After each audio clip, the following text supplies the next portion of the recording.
নমস্কাৰ আপোনালোকক পুনৰবাৰ স্বাগতম জনাইছোঁ মোৰ এটা নতুন ভিডিঅ'লৈ। এইকেইদিন খুব ধুমুহা বতাহ তাৰ কাৰণে কাৰেণ্ট নাছিলে, গতিকে মই ভিডিঅ' বনাব পৰা নাছিলোঁ। এতিয়া আজিৰ ভিডিঅ'টোত আলোচনা কৰিম নোবেল বঁটাৰ বিষয়ে। পৃথিৱীৰ সৰ্বশ্ৰেষ্ঠ অসামৰিক সন্মান নোবেল বঁটা, আৰু এই নোবেল বঁটাৰ জন্মৰ আৰু আৰম্ভণিৰ আৰু বহু কাহিনী আৰু বঁটাটোৰ বিষয়ে নজনা বহুতো কথা এই ভিডিঅ'টোত ক'বলৈ চেষ্টা কৰিম। গতিকে ভিডিঅ'টো শেষলৈকে চাওক, ভিডিঅ'টো লাইক কৰক, কমেণ্ট কৰক আৰু চেনেলটো ছাবস্ক্ৰাইব কৰি মোৰ চেনেলটো আগুৱাই যোৱাত সহায় কৰক। নোবেল বঁটাৰ এই নামটো ৰখা হৈছে প্ৰয়াত বিজ্ঞানী আলফ্ৰেড নোবেলৰ নাম অনুযায়ী, আৰু প্ৰত্যেক বছৰে বিশেষ ক্ষেত্ৰত কিছুমান উল্লেখনীয় পাৰদৰ্শিতা আগবঢ়োৱা ব্যক্তিক এই নোবেল বঁটা প্ৰদান কৰা হয়। ছুইডেনৰ এগৰাকী মহান বিজ্ঞানী আছিল আলফ্ৰেড নোবেল, আৰু আলফ্ৰেড নোবেলৰ মৃত্যু হয় 1896 চনত। আৰু 1896 চনত তেওঁৰ মৃত্যু হোৱাৰ আগেয়ে তেওঁৰ সমস্ত সম্পত্তি আৰু যিখিনি সঞ্চিত ধন আছিল, সেই সঞ্চিত ধন সমস্ত বিশ্বৰ মানৱ জাতিৰ কল্যাণৰ বাবে, উপকাৰৰ বাবে তেওঁ দান কৰি যায়।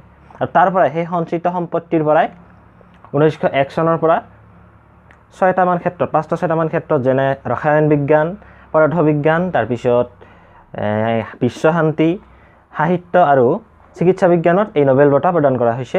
যিসকল লোকে এই ক্ষেত্ৰকেইখনত তেওঁলোকৰ বিশেষ পাৰদৰ্শিতা দেখুৱাব পাৰে, বিশেষ অৱদান আগবঢ়াব পাৰে, তেওঁলোকক এই নোবেল বঁটা প্ৰদান কৰা হয়। 1901 চনৰ পৰা এই নোবেল বঁটা প্ৰদানৰ পৰম্পৰা আৰম্ভ হৈছে।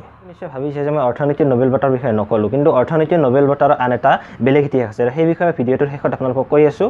আহক এতিয়া আমি জানো নোবেল বঁটা প্ৰদানৰ নিয়মাৱলীৰ বিষয়ে। যিহেতু ইমান ডাঙৰ বঁটা, তাৰ নিশ্চয় নিয়ম থাকিব, এটা কিছুমান ৰুলছ এণ্ড ৰেগুলেশ্যনছ নিশ্চয় থাকিব, কাৰণ বহুত ডাঙৰ বঁটা, বহুত বেছি সন্মানীয় বঁটা, পৃথিৱীৰ ভিতৰতে এটা শ্ৰেষ্ঠ অসামৰিক বঁটা, যাক পৃথিৱীৰ শ্ৰেষ্ঠ বঁটা বুলি গণ্য কৰা হৈছে। গতিকে এই নোবেল বঁটা প্ৰদানৰ কিছুমান বিশেষ নিয়ম আছে, আৰু সেই নিয়মসমূহৰ বিষয়ে এতিয়া মই আপোনালোকক ক'ম।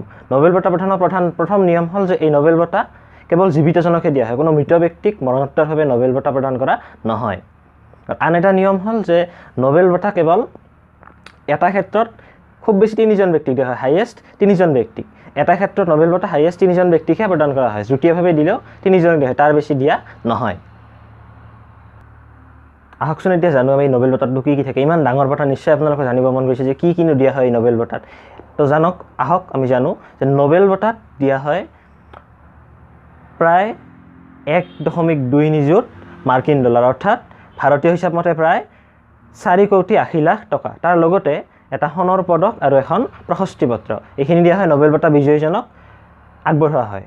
আৰু এই বঁটা আগবঢ়োৱা হয় প্ৰত্যেক বছৰেই বছৰৰ 10 ডিচেম্বৰ তাৰিখে, অৰ্থাৎ আলফ্ৰেড নোবেলৰ যিটো মৃত্যু তাৰিখ 10 ডিচেম্বৰ, সেই 10 ডিচেম্বৰৰ দিনা ছুইডেনৰ ৰাজধানী ষ্টকহোম চহৰত এই নোবেল বঁটা প্ৰদান কৰা হয় নোবেল বঁটা বিজয়ীজনক।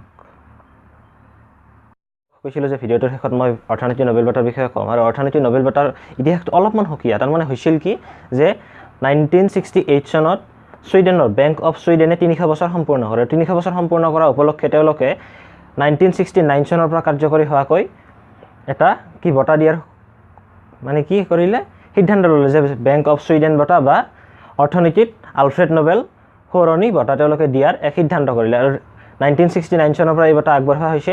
বৰ্তমান এই বঁটাক অৰ্থনীতি নোবেল বঁটা বুলিয়ে কোৱা হয়, কিয়নো এই বঁটাৰ যিটো আৰ্থিক মূল্য, যিটো ডলাৰৰ পৰিমাণ, সেই ডলাৰৰ পৰিমাণটো নোবেল বঁটাৰ সৈতে একেই।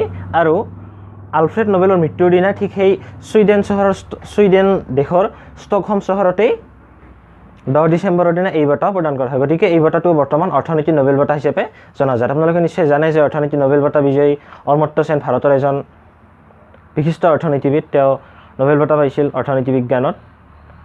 আৰু আন বহুকেইগৰাকী ভাৰতীয় ব্যক্তি আছে নোবেল বঁটা লাভ কৰা, যেনে কৈলাশ সত্যাৰ্থী, তাৰপিছত ৰবীন্দ্ৰনাথ ঠাকুৰ ইত্যাদি বহুতো ব্যক্তি ভাৰতলৈ গৌৰৱ কৰি আহিছে, হৰগোবিন্দ খুৰানা ইত্যাদি বহুতো ব্যক্তিয়ে নোবেল বঁটা লাভ কৰি ভাৰতলৈ গৌৰৱ কৰি আহিছে। এনে ব্যক্তিসকলে ভাৰতখনক প্ৰতিনিধিত্ব কৰে, তেওঁলোকে অৱদান আগবঢ়াইছে সাহিত্য, কলা, সংস্কৃতি তথা বিভিন্ন বিশ্বশান্তি, ৰসায়ন বিজ্ঞান ইত্যাদি, পদাৰ্থ বিজ্ঞান ইত্যাদি বিভিন্ন ক্ষেত্ৰত তেওঁলোকে অৱদান আগবঢ়াইছে। গতিকে আজি সৰু ভিডিঅ'টোৰ জৰিয়তে আপোনালোকক নোবেল বঁটাৰ বিষয়ে ক'বলৈ চেষ্টা কৰিলোঁ। আশা কৰোঁ ভিডিঅ'টো ভাল পালে যদি চেনেলটো ছাবস্ক্ৰাইব কৰক, আগলৈ এনেকুৱা ভিডিঅ' পাই থাকিব। আৰু মোৰ পৰৱৰ্তী ভিডিঅ' মই প্ৰস্তুত কৰিম ভাৰত ৰত্নৰ ওপৰত। এতিয়া আজি ভিডিঅ'টো নোবেল বঁটাৰ বিষয়ে ক'লোঁ, আৰু পৰৱৰ্তী ভিডিঅ'টোত মই আপোনালোকক ক'ম ভাৰত ৰত্নৰ বিষয়ে। যদি জানিব বিচাৰে তেন্তে চেনেলটো ছাবস্ক্ৰাইব কৰক আৰু নটিফিকেশ্যন বেলটো দবাই দিয়ক।